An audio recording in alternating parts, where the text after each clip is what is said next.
চাই। মোশাররফ আহমেদ ঠাকুর, আপনার কাছে আসি।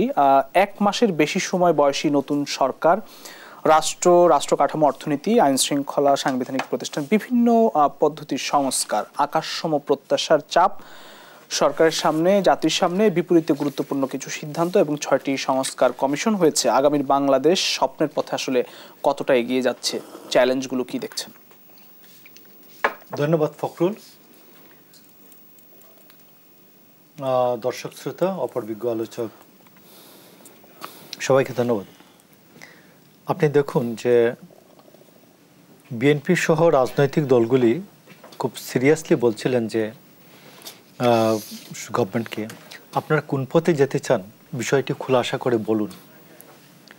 তো প্রধান উপদেষ্টার 33 মিনিট কয়েক সেকেন্ডের বক্তব্যের মাধ্যমে অন্তত এই দরজাটা খুলেছে তারা কি আপাতত করতে চান, কতটি বিষয়ে সংস্কার করতে চান।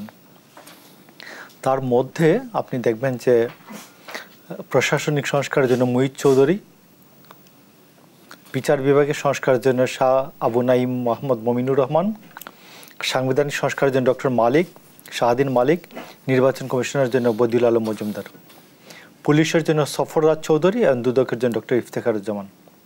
প্রত্যেকেই স্বস্বক্ষেত্রে প্রতিষ্ঠিত মানুষ, এতে কোনো সন্দেহ নাই। তো সেই ক্ষেত্রে আমি বলবো যে এই ক্ষেত্রে যে এখন যে আলোচনাটা হচ্ছে যে তারা সরকারের কাছে এই রিপোর্ট দেওয়ার পরে, কমিশনের রিপোর্ট দেওয়ার পরে সরকার রাজনৈতিক দলগুলির সাথে আলোচনা করবেন, না এই কমিশনই বিভিন্ন স্টেক বা অংশীজনের সাথে আলোচনা করে কমিশন রিপোর্টটা প্রণয়ন করবেন। তো আমার আইডিয়াটা হচ্ছে দীর্ঘদিনের একজন রাজনৈতিক কর্মী এবং অবজারভার হিসাবে যে এই কমিশনগুলি বিভিন্ন স্টেক যারা আছে, অংশীজন যারা আছে বা ভবিষ্যতে যারা এটাকে আপত্তি দিতে পারেন যে না এইটুকুন আমরা মানি না, এদের সাথে আগেই আলোচনা করুন, আলোচনা করে বিষয়গুলো সেটেলড করুন, করে সরকারে তাইলে কাজটা আগে এগিয়ে থাকলো, সরকারের কাছে রিপোর্ট দিলেন, সরকার এটা আগে বলতে কিসের আগে? কাজ করার সময় যে আগামী 3 মাস যে কাজ করবেন অক্টোবর থেকে, তখন প্রাথমিকভাবে কাজ করার পরে বিভিন্ন অংশীজনের কাছে রিপোর্ট 3 মাস পরে রিপোর্ট দেওয়ার সময়, কাজটা করার সময় অংশীজনের সাথে যেন আলোচনা করে কাজটা করেন, রিপোর্টটা প্রণয়ন করেন, তাহলে কাজটা আগাবে। আর নাহলে এটা একটি বাস্তবতার সাথে সম্পর্কহীন থিসিসও হয়ে যেতে পারে, ইউটোপিয়া টাইপ।